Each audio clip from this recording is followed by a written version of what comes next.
A very good evening and welcome. This is News First Weekend Primetime News here on NTV Sports and Shakti TV. I'm Ramesh Bandara. As always, let's start off with a look at your headlines. Sri Lankan President proposes for the formulation to drive the Asian economy. Petition filed at the Supreme Court against the central bank bond controversy. Big match encounter between two schools in Mathura ends in a brawl.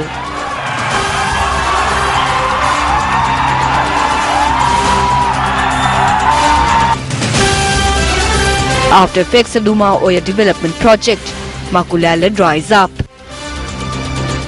Comments on the removal of Mohan Piris from the post of Chief Justice. In the eyes of the law, Mr. Mohan Piris was never Chief Justice of this country. So if he was not Chief Justice of this country, there is no need for him to be impeached. Funeral of the founding father of modern Singapore tomorrow.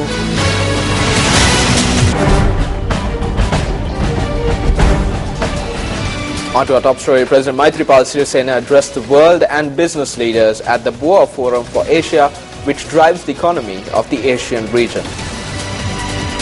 The President and his delegation arrived in Sanya in the Hainan province, China last evening to attend this forum. The forum, which commenced this morning, was inaugurated in 1988. The forum is committed to promoting regional economic integration and bringing Asian countries even closer to their development goals and was proposed by Fidel V. Ramos, former President of the Philippines. The 2015 forum in China was graced by the President of the People's Republic of China, Xi Jinping. Addressing the forum, the Chinese President said that all must act to create a common destiny for the Asian community by driving in the same direction. Sri Lankan President Maithripala Sirisena delivered the guest address. Such a meeting is most appropriate in the context of achieving our collective goal of prosperity and development for the people of Asia. Today, Asian enterprise is a key driver in global economic development. As Asian economy continues to grow, they have also become more complex and more integrated with each other and with the rest of the world. Subsequent to the forum, President Maithripala Sirisena called on the Prime Minister of Sweden, Stefan Löfven, for a special discussion.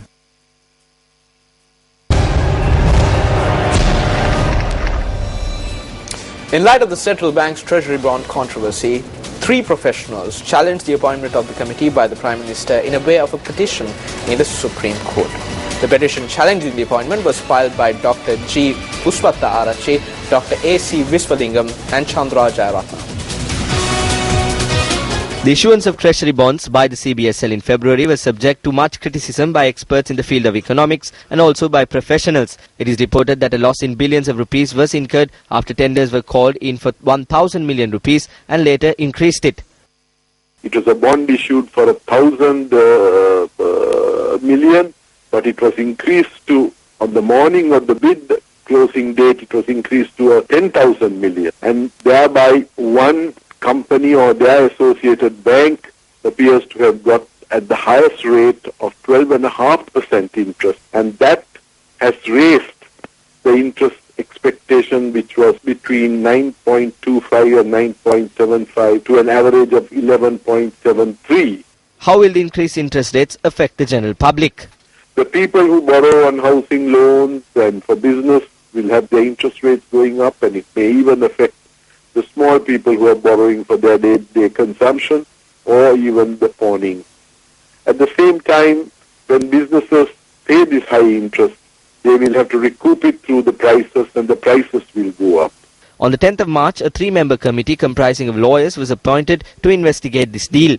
The petition filed with the Supreme Court also requests that court direct the Monetary Board and the other associate respondents in consultation with stakeholders to formulate new systems, processes, rules and regulatory frameworks which assure transparency and best good governance practices in place in respect of future public debt issuance. Culmination of that is a petition that was filed on behalf of the civil society and on behalf also of the people of Sri Lanka by 3 activists yesterday in the Supreme Court as a fundamental rights application, where we are seeking relief measures only in respect of asking a competent panel of inquirers to be appointed to find whether there had been any irregularities or anything wrong with the bond issue that has taken place on the 27th.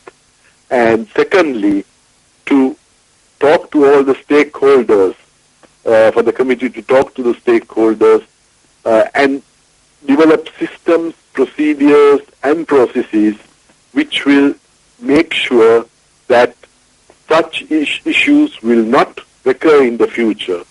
The public interest petition that has been presented on Thursday is absolutely good news. It's a step in the right direction. It is essential to note that this Treasury bond saga contained many discrepancies. It has only served to raise a cloud of doubt. The losses, it must be noted, continues to accrue every day. Currently, experts estimate the losses at approximately 35 billion rupees. This is as of today. The losses will continue unless and until the government put a halt to this Treasury bond. In light of Arjuna Mahendran's admission that he has committed a mistake that has cost this country billions of rupees, there simply is no need for any committee to report on anything. Arjuna Mahendran should go. A debate on whether the removal of President's Counsel Mohan Peiris from the position of Chief Justice was legal or not was held at the University of Colombo yesterday. A group including the President of the Bar Association of Sri Lanka, Attorney-at-Law Upulja Surya, and Attorney-at-Law Gomida Asire and Salya Peiris were in attendance for the debate organised by the Moot Court and Debating Society of the Faculty of Law at the University of Colombo. A motion was tabled under Article 78(2) of the Standing Orders with a motion urging the removal of a judge, here in this instance the Chief Justice, Dr. Bandaranaike. The removal of a judge should be confined to Article 78, sub-Article 7 of the Standing Orders. But unfortunately, there was no mention of 78(7) in the motion. Now, having done so, now they realize that they have, to say the least, they have made a mistake, a terrible mistake. I won't say it's a complicated constitutional process, but I must say the words as referred to in the laws, the standing orders and the constitution should be followed to the letter. You are removing a Chief Justice of the country. So what was conveyed by the Speaker to the President is important, because this has not been in the public domain. There is not a word in this communication addressed to the President to remove the judge. In these circumstances, she has not been removed. That's the position that the bar took. That's the position that was finally vindicated. Thank you. I think it's quite fashionable these days for Chief Justices to be booted, because every Chief Justice nowadays seems to be getting booted. Maybe I'm the only unique person in that sense. I supported the removal of Shirani Bandaranaike and opposed the appointment of Mohan Peiris. Mohan Peiris was a legal advisor to the government, was attached to the Defence Ministry. How can you possibly accept justice in such a case? You make political appointments, whether it is Shirani Bandaranaike from Chandrika Bandaranaike's regime or Mohan Peiris from the Rajapaksa regime. It's wrong. In the eyes of the law, Mr. Mohan Peiris was never Chief Justice of this country. So if he was not Chief Justice of this country, there is no need for him to be impeached. Because to have tried to have him impeached would be to recognize that he was Chief Justice. And I say that would be doing injustice to the Constitution. Even to move to impeach him would be to recognize that he is valid, he is the Chief Justice of Sri Lanka. So in the eyes of the law and in the eyes of the Constitution, his appointment was an absolute nullity. Making a statement on corruption, Minister of Power and Energy Padli Champikarananga says that there still remains a dark side that has not yet fully been exposed. He made this statement during the 2015 annual sessions of the Institute of Town Planners Sri Lanka, held under the theme Planning Sri Lanka's National Space Beyond the 100-Day Programme. The dark side that has not yet fully exposed. Just as I have mentioned elsewhere, out of many corrupt deals, scandals and misappropriations that has happened within last few years, especially last 5 years, were masterminded by few corrupt professionals and technocrats.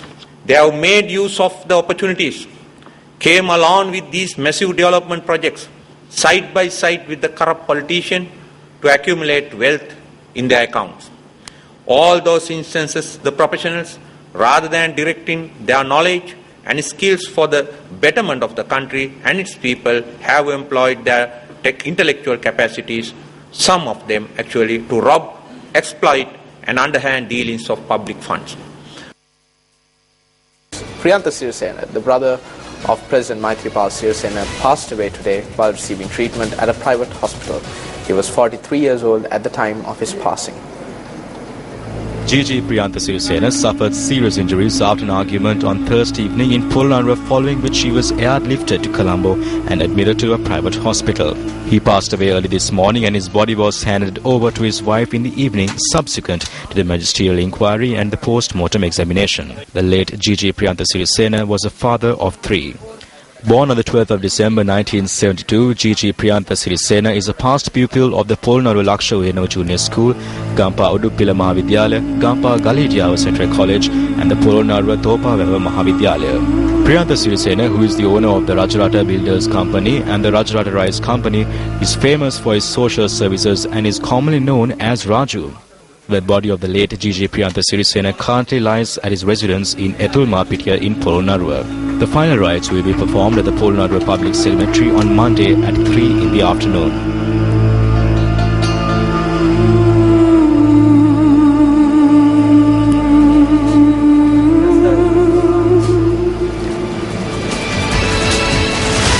The annual big match encounter between two leading schools in the Mathura district ended in a clash today. The match was played at the Uyanwata grounds in Mathura. An opinion that this situation needs to be brought to a stop arose when this big match turned into a big brawl.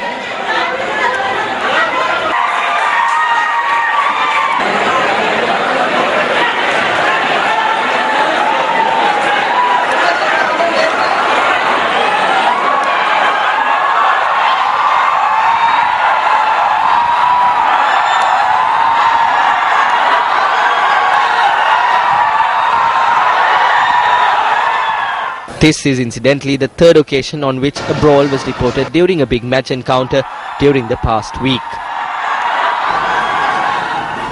In other local news, Prime Minister Ranil Wickremesinghe continued his visit to Jaffna for the second day today. Prime Minister Ranil Wickremesinghe met with the principals of national schools at the Jaffna District Secretariat this morning. He addressed the issues faced by the schools in Jaffna. Minister of Resettlement D.M. Swaminathan also attended this meeting. We accept that a major harm was done to the education system as a result of the war. Now you must work towards developing this. If there is no development in 6 months as the first step, we will transfer the principal. These individuals here have developed the schools. I will provide all the assistance you need. I need to see results before this year ends.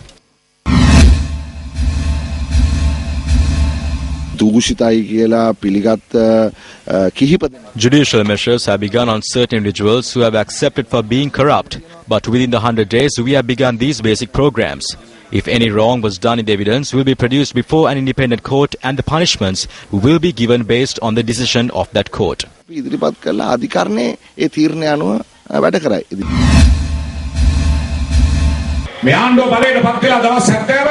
This government has been in power for 70 days. They were speaking of corruption and wastage for 70 days, but they have appointed 77 ministers. Is this what is left? Is this the difference of the good governance? As a government which was in power for 20 years, we are not used to being in the opposition. So we are happy for being able to be in opposition for these 100 days. Why? Because we were able to identify the double gamers.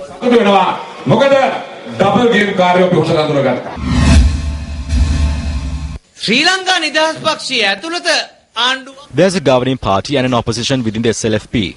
Us, the UNP, we are in the government completely. Sri Lanka Nidahas Pakshiya තියෙනවා ආපාර්ශවයකුයි වී පාර්ශවයකුයි. ශ්‍රී ලංකා නිදහස් පක්ෂයේ ආපාර්ශවය තමයි ශ්‍රී ලංකා නිදහස් පක්ෂයේ ආණ්ඩු පාර්ශවය. ශ්‍රී ලංකා නිදහස් පක්ෂයේ වී පාර්ශවය තමයි ශ්‍රී ලංකා නිදහස් පක්ෂයේ විපක්ෂය. There is a crisis within the SLFP. පුදයක් තියෙනවා. මේ කෙටි කාල සීමාව තුල We do not hope to acquire ministerial positions on this short period of time, because that is not ethical. We are people who work towards the defeat of President Maithripala Sirisena during the election. I have a backbone. So as people with a backbone, we cannot accept a ministerial position.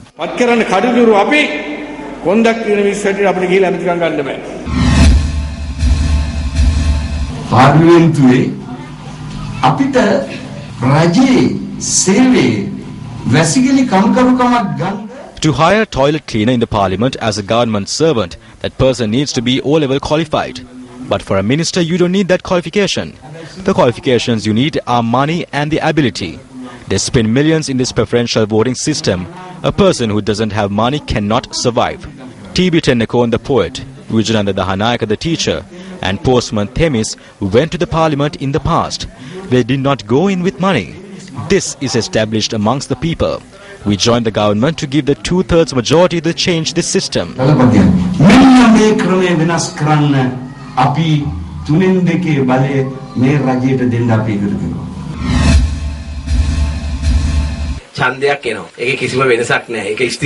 will be an election. There is no doubt about that. That is certain. The President and the Prime Minister have agreed to dissolve the Parliament either on the 29th of April or on the 5th of May, or a date closer to that. I should state this to you because we had a discussion regarding this last week as well. Now it has been reported that the adverse effects of the Umaoya project have begun to expand. One of the villages that is facing the adverse effects due to this project is Makluella. The locals alleges that with the implementation of the Umaoya development project, the water springs in the area are at a risk of drying up. With the situation growing worse, government and opposition political authorities intervened to look as to how the issues can be resolved. The platform for this purpose was provided through Newsfirst.lk. There was a drought that severely affected the Mahabharat. Such a similar destruction has taken place in the central hills. This school has been shut down. The wells in the village have dried up. The water springs in the village are no more. Not only in this village, but also in the surrounding villages. This is the situation in the Valimada electorate as well.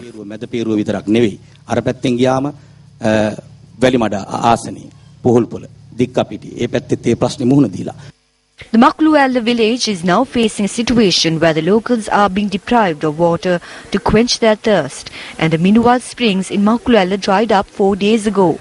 4 buses dispatched by the Bandaraville district secretariat is currently providing water to the locals.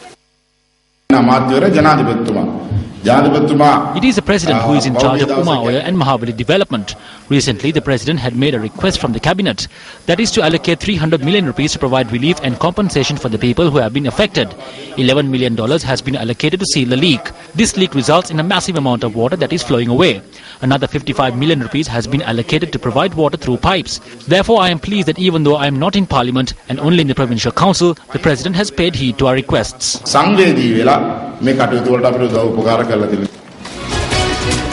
On a lighter note, the finals of the CSFM News First 3-Bill Carnival was held at the Minnere Infantry Training Centre in Polonnaruwa today.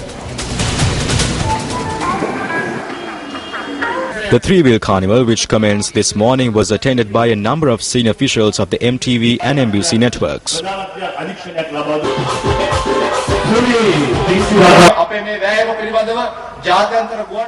We have informed efforts to the International Radio Awards as well. We are prepared to take word all over the world about the three-wheel community in Sri Lanka, their talents and provision made to enhance their talents.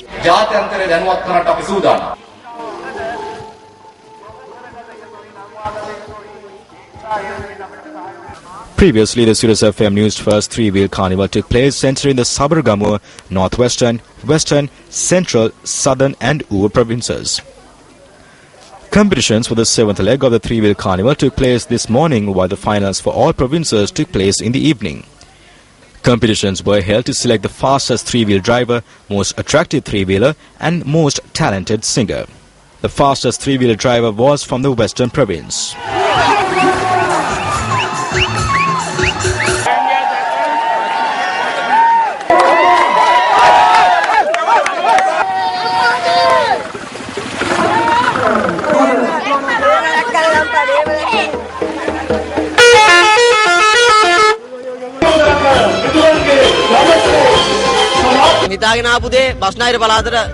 I arrived here with the intention of winning the Sirius Newsfirst three-wheel carnival for the Western Province, and I did it.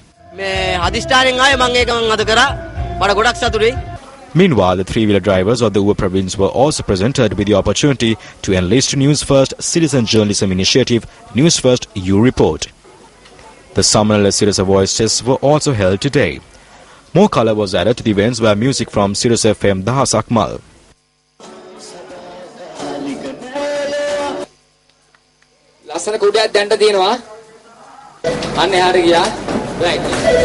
Truly a unique experience.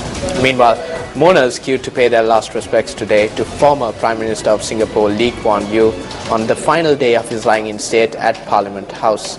Some 250,000 people have already visited to pay their respects to Lee Kuan Yew, who died on Monday, aged 91. Thousands of people have queued to honour the former leader since his coffin was taken by gun carriage to Parliament House on Wednesday morning. It has been a sight rarely seen in Singapore, where public gatherings are tightly controlled. Over the last few days, thousands of people have stood in lines stretching over a few kilometres from Parliament House, over the river, across the financial district into Chinatown. Lee, modern Singapore's founding father, died on Monday, aged 91.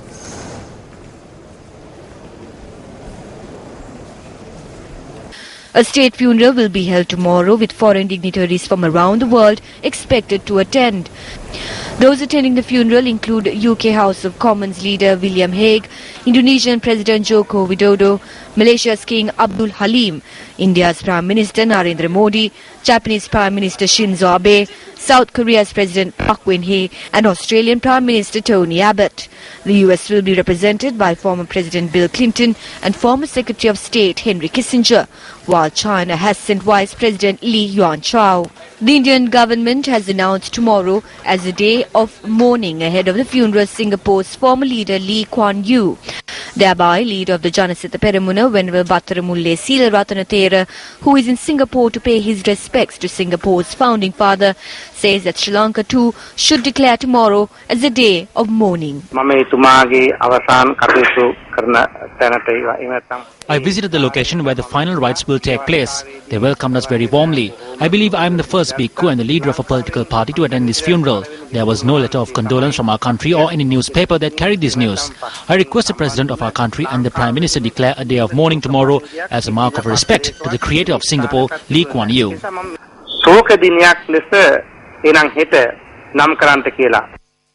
The upcountry kingdom was one that was successful in protecting the country's honor for centuries. It also fended off the invasions from 3 different colonizers.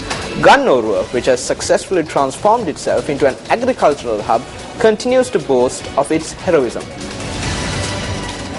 In a bid to discard the remnants of a location where enemy force was killed in mass numbers, Newsfirst visited the Chief Operational Command of the upcountry.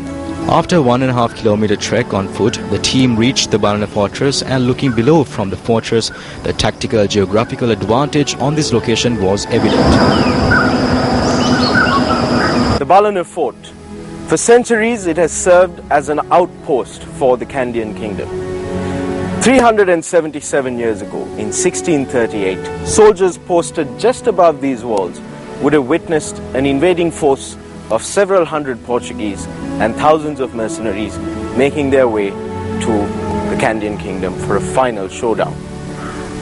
It was the preparation for the Battle of Ganorwa. What these soldiers would have already known was that Kandy was being emptied out. On our search, we came across this individual who walks with pride simply for one important reason: he is great-grandson of one of the brave who battled against the invaders. Although Ganorwa has seen changes and modernizations, he continues to stroll in its streets recalling those memories. Those from Koswatha family in Matale arrived in Ganorwa with the Prince Matale to fight alongside King Rajasingha II. The Disanayaka family came into the existence after the Battle of the Ganorwa. All the people in the village were involved in this battle. They are the descendants of those families. Our great-grandfather arrived here for the Battle of Ganorwa, and we are proud to be coming down the life of that family. His blood continues to run through our veins.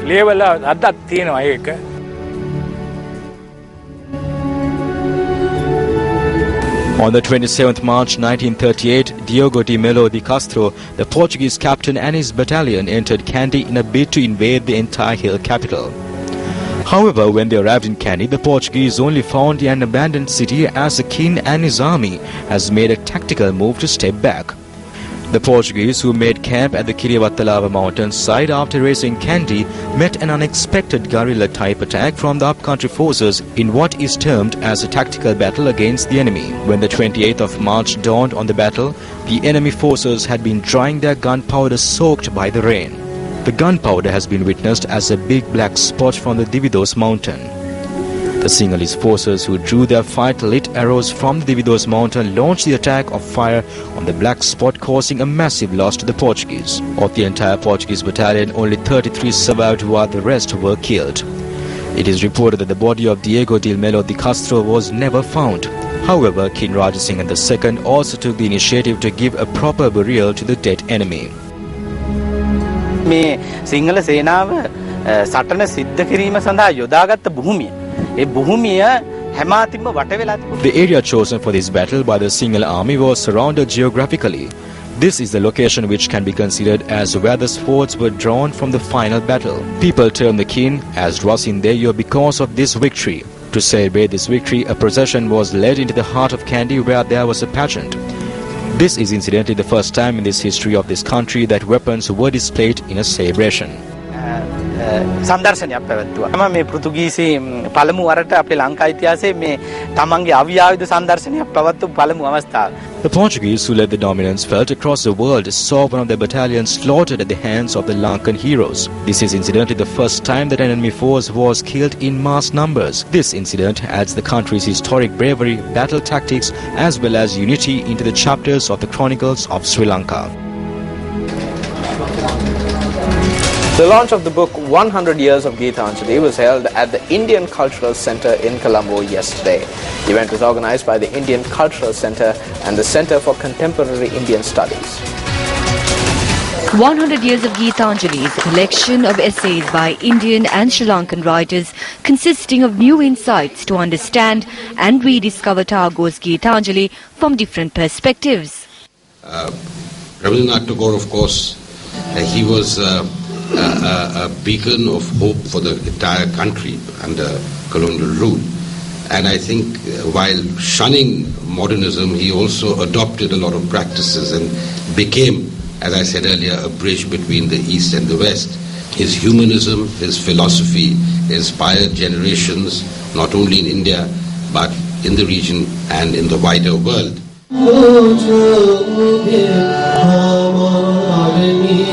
The book launch was followed by a musical rendition titled Geetanjali Relived by eminent Rabindra Sangeet exponent and performed by Dr. Anand Gupta and his group. The 22nd annual general meeting of the Plantation Human Development Trust was held in Colombo yesterday. The event was held under the auspices of the High Commissioner of India to Sri Lanka, Y.K. Singh. The annual general meeting of the Plantation Human Development Trust will be held to receive and consider the report of the Board of Directors on the affairs of the company, independent auditors' reports and the audited accounts for the year end. Certificates were also presented to university students as well as child development officers. Awards were also presented to officials and PhDT staff members in various categories.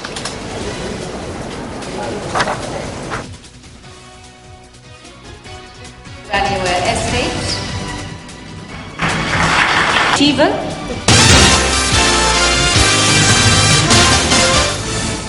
On to business news tonight. The Department of Census and Statistics revealed that more than 20% of the youth are unemployed. The latest report states that 20.6% of the youth between the ages of 15 and 24 are currently unemployed. The Central Bank of Sri Lanka released its Sri Lanka Labour Force Statistics quarterly bulletin for last year. According to the statistics, 4.2% of the population are unemployed. However, 24.5% of women between the ages of 15 and 24 and 18.2% of males in the same criteria are unemployed. According to the report, this category is mostly represented by advanced level students and students who are currently involved in higher education.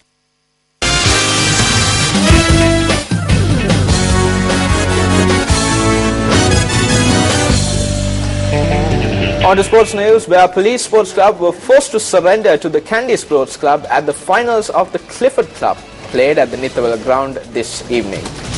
Kandy Sports Club recorded a resounding 77-7 win over the Police in the Hill capital today. Kandy Sports Club's 77 points came in the form of 7 tries and 6 conversions, while Police Sports Club could only come up with 1 try and 1 conversion.